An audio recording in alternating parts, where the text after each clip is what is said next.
Hey YouTube. YouTube. Today I'm going to be going over a few walkthrough solves on the triple 3H pairing method and how to apply it in your 4x4 much more easily. And if you have no clue what the triple 3H pairing method is, I will be linking it in the description down for you. And please go through it. It is quite helpful. I believe it is much better than 3 to 3H pairing. Going over 3 example solves. So here is the first. I'll be putting the scramble here up top. So after you're done scrambling, we'll go ahead into it. So just for convenience purposes for others, I'll be starting with the white and yellow centers. So the center pieces of white are here, right here and right there. So first we'll be forming a 1 by 2 bar like that, and then joining these two with the U2, and that's the white center. Now we have a yellow center here, second is here, third is right already there, and fourth is here. So we start with pairing these two up on the top face like this, and we have these two remaining pieces. So with the L2 we pair them like that, and we just cannot, if you know the Yau method, you cannot just insert it like that. It disturbs the white center. So instead we keep it like this, either bring it down and then take it up. It's the same thing if done in another manner. Going into a Yau method where we make the first 3 cross edges. We have red and white, pair them up like that, and while we are pairing these, we can even pair the blue one. So I have already seen it here. It makes it quite easier. So like that. Then with the slice move, I can pair these. Then I'll put the blue into the cross. Then relatively, I'll put red correctly. I know that when I have white on top, I have blue, orange and red. So blue and red is already done, and now we can make the orange right there. Insert it with the sledgehammer and to the cross. Now moving on, I use half center method to make my centers. Basically I'll be making them correct with respect to our cross center which we have made. So we have blue, we made the green, and we have made red here. So continuing, we'll make the green first. So we have green right there, then after that comes red. So make this bar and take it ahead, so that once we do that, we have green and red in succession. After that, we want to make the blue as it is right here. So you can just, if you want a video on the half center method, I can upload that too. I can link a good one in the description. And now moving on to our triple 3H pairing. Here is the fourth edge of the cross. So as done before, I'll be setting this up. Then it doesn't matter where you do it in the slice, you just want them in two adjacent places like this, so that not necessarily that I need to have the white and green here and here, because even if I slice this, I can insert it by doing a D move. So moving on, we will be making white, yellow and green, which is right here. Then we have red and yellow, which is already inserted. So we pair this up, we insert it with a D. So that's, I take it out, I match it with the center, and then with the R2 I insert it. Now moving ahead, I'll be making this edge, which is right here. Then I'll be making this edge, which is right here. Then this edge, which is right here. It is quite often that you just end up with this case where you have only a single flip, and it's quite nice, it's quite easy to finish it off, and it gives you better times mostly. So like that, and then doing the flip, and then we are done for now it's just basic 3x3. This is the second scramble for the video, and I'll be putting it on top over here. So going ahead into it, I can see that all the four white centers are in one line, are like in the same line. So how I start is normally in such cases is that I line these two correctly and these two correctly, so that when I slice they form this bar. So these two are directly forming it already. We have this one and this one right here. I'll be moving it over here and doing a twice face on it, so that when I slice these two also form this bar. Now all I need to do is U2 by keeping this over here to form the center. Now we have yellow, yellow, third and fourth.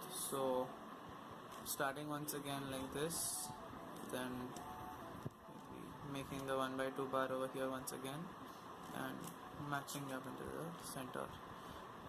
Next up we have the cross edges. So one edge I have paired over here is red and white one. Now we'll be pairing the orange one, so that when I slice I have both of them ready. Now next we can do blue, we can do green. I can see both of the blues, so I'll just place it here and do a flip, and there it goes correctly into our cross. Now I'll start with red.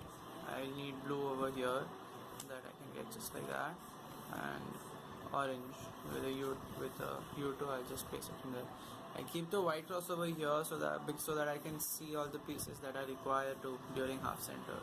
Now I start with this red, then we'll need the blue, which is right here. So and then we're done with centers. I'll be linking the video where I learned half center method from in the description. It's quite easy and quite effective also. So now coming to the 3 edge pairing, we have white and green, white and green. Then we have orange and blue, which is right here. Then yellow and green, which is right here.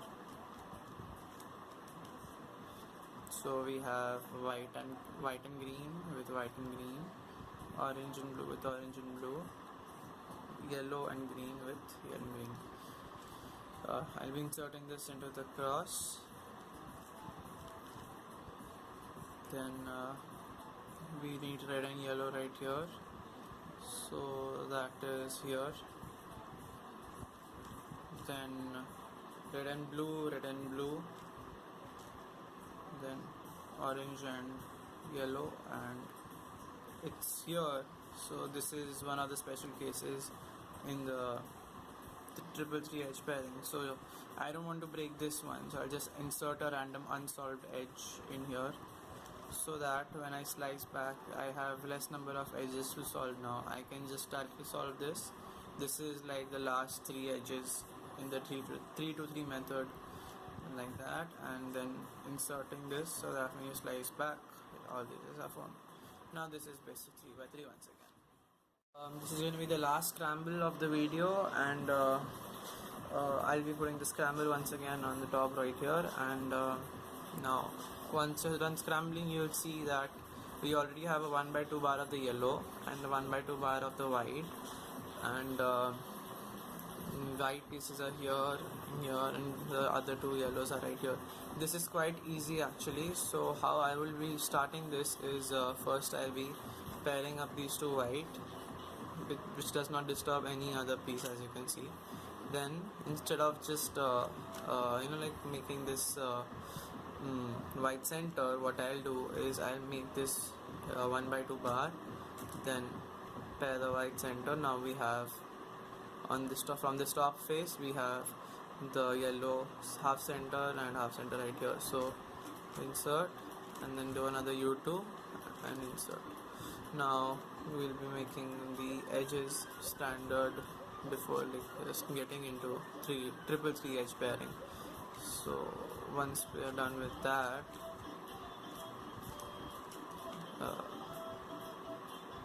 I hope you are able to follow, but what's more important is how you should be able to apply it. And I think all the previous solves would be enough for you to understand, much more than just copying. That's not what cubing is literally. So just give me a minute.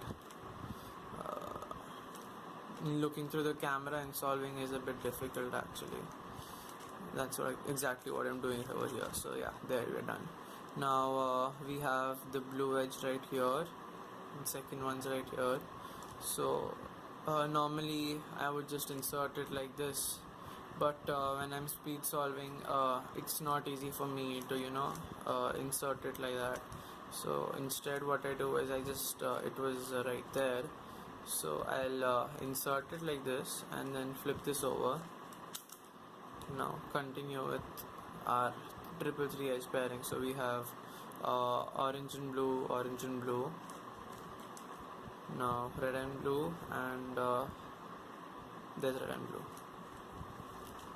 So we pair them up, then with a D2 we insert, and then you can, it's your wish if you want to do the D2 right now, so that the crosses once again realign with the centers. I normally end up doing that without even thinking. So now when we slice back, we want the other edges to be formed. So we have yellow and red and yellow and red, so we just flip it over. Then we have green and orange, green and orange, and then green and red, green and red. So slice back, and what you have is another 3 to 3 case, the last case where all you have to do is a flip and all the others are solved. So once again, this is just like solving 3 by 3 from here on.